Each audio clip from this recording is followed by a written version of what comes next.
Papasok na po ako LTO.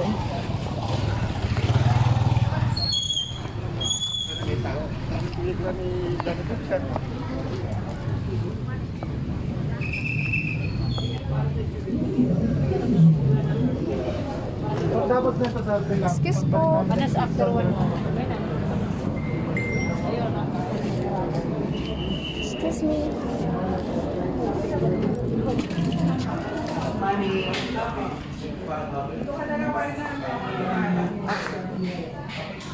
Ma'am, ay sorry po. Ma'am, excuse me po.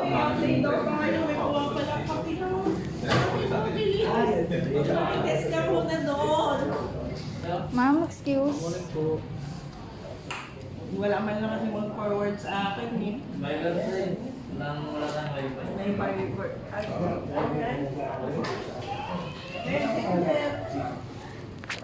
Kaya mo sila kung kaya ba?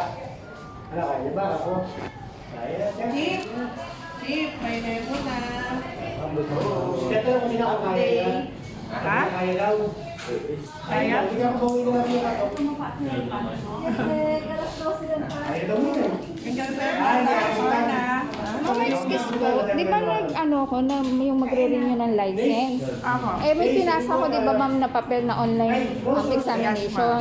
Bakit may nag-email ulit sa akin ngayon na pass online examination? Eh, hindi naman ako nag-take ng exam. Hindi. Yung log ko sa LTO, nagpalit ng password eh. Hindi ko malag. Hindi po. Bakit ganun? Bakit nilag yung password ko?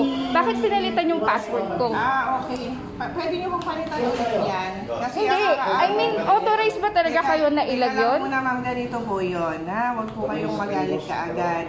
Kasi po, ang akala po namin nung una magpapa-assist po kayo dito. Okay. Kasi wala kayo in-attach na result ng ganito nyo. Nung nakita ko, pagtawag ko sa inyo, may ganito kayo, tinanggal ko. Pero dapat ma'am, di ba, ako ang mag-ano ng password Wala po kaming nun? ginagalaw na iba dyan, yung sa exam lang po. Ano po, pwede nyo pong palitan po ulit yan. Hindi.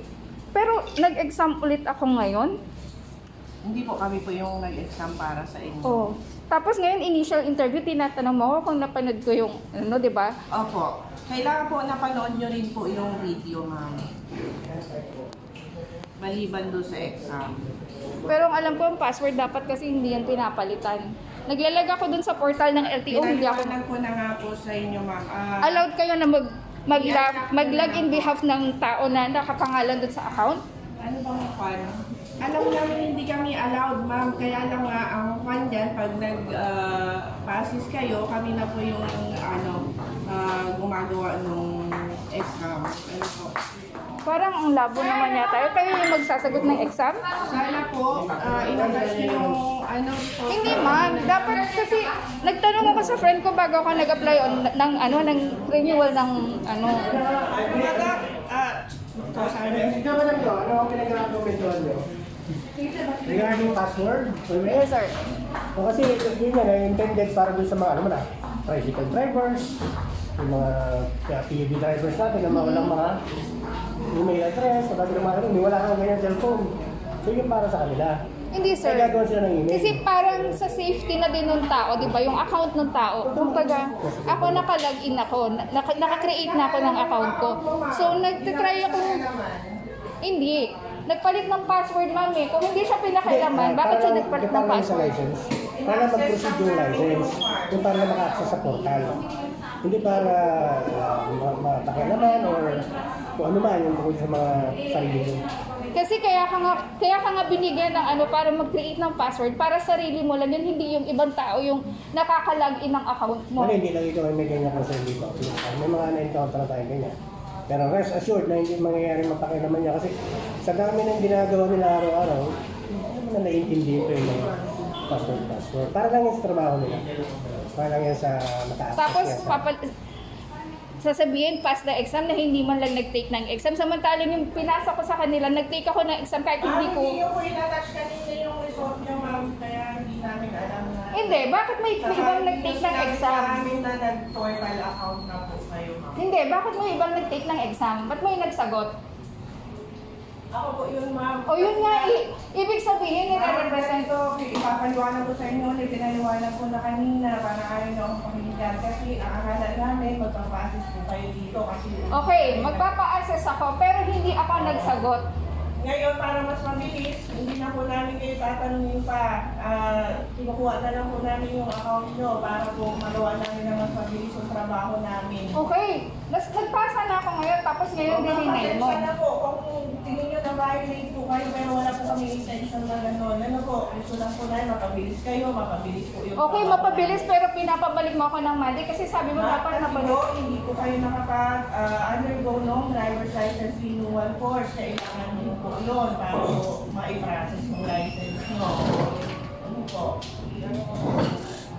Ang sinabi lang kasi nung kaibigan ko na nag-renew ng ano, Kaya online po, exam. sabi ko, hindi po kayo nag-i-import office niya po para i-kompleto po Wala yung ko, makuha nyo wala akong smaller bills. Pero tayo may 1,000. Sa cashier, sa inyo, no?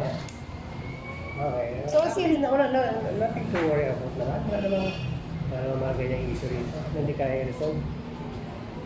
Para yun sa mga gusto mong patulong, pero may tagubilin, of course, pag tinutulungan, nandyan sila sa waiting area, nanonood, doon dapat nilang panoodin. Yung kasi intention ng batas. Hindi, yun nga lang sir eh. Education, So, ibig sabihin, kayo na nag-lag dun sa account ko, valid yun? Diba yun? Para sa license lang yun. Hindi nga, valid nga yun, sir. Pasok yan dyan. Valid nga po ba yun? Kaya nga sumagot at may hila ako sa computer. Valid ba yun? Sandali, madam, wait lang ba? Ano yung specific na pinupunto nyo? Hindi sir, kasi yun nga sabi niya kailangan panoorin ko ulit yung Yes, video. kasi nasa So, batas. okay, nasa Ano batas. sa regulasyon? Ngayon, yung pag-lag nila sa account ko, nasa batas ba yun? Check nyo nga dito sa, ikaw Gerald na magsagot yan. Sinagot ko na rin po yan kanina, ma'am. Kaya nga po hindi na kayo tinatanong pa. Kami na po gumagawa para mas mabilis po yung trabaho. Hindi, nasa Kaya batas sinagot din kayo. ba yun? Nasa batas din ba yun? Yung pag-lag niya sa account ko. Hindi po, wala Oh, po. hindi pala eh. Kaya nga po humingi kami ng pasensya, ma'am. Pero hindi namin pinakialaman yung account nyo. Ano po? So, madam ko, tignan na lang natin doon sa intention, ano ha? Wala kami Kung masama intention ba yan, or para lang mapabilis. Doon nyo na lang tignan sana, ano ha? Don't be emotional. Kasi sir, personal account kayo. Kahit sinong tao naman na may personal account, pag pinakailaman ng iba, syempre magagalit din. Kaya nga po, ma'am, humingi na po ako ng pasensya. Ilang beses na po. Pwede mo, 100k nandito dito, di ba? Hindi nyo maintindihan. Para lang mapabilis. Para mapabilis. Kasi kung namin naman namin. Para mapabilis na. Pero valid yun, sir. Hindi ba? Hindi siya valid. Oo, kaso Hindi matatagal lang kami. alam nga namin sir, Marami kaya na ako kayo. kayo ma'am eh. Kasi Hindi naman. yung result, hindi nyo nilagay dun sa application nyo. Hindi naman kasi sinabi kagad sa harapan eh. Sana Na sinabi nyo, i-attach. magbasa nyo, may account na po ako sa portal, may result na po ako. Di ba dapat initial pa lang sinasabi na kung ano yung kailangan? Ma'am, sabi ko, tanong na kayo sa friend nyo, tapos hindi nyo. Yung friend ko, then pag-delete ko, may information kayo ma'am, may information kayo. Dapat siya ay nag-details ko ano yung kailangan. Ba't hindi na-touch yung result na exam nyo? Ma'am, tignan nyo ha, tignan nyo yung nangyayari. Habang kayo ay nagaganyanan, hindi na sila ngayon makatrabaho. Kasi pending naman yung iba. Hindi sir, ako doon lang ako sa Siguro tama i-channel nyo na sana. lang po sa proper na siguro. So, meron kayong issue na gusto nyo raise. Maraming avenue para ano. Wala naman, totoo na, wala akong nakakita dahilan para magreklamo.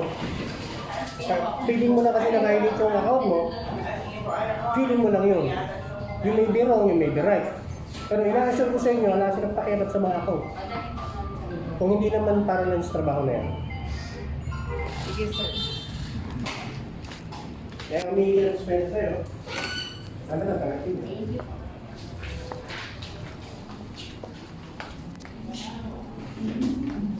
Excuse po. Ano yung connection ng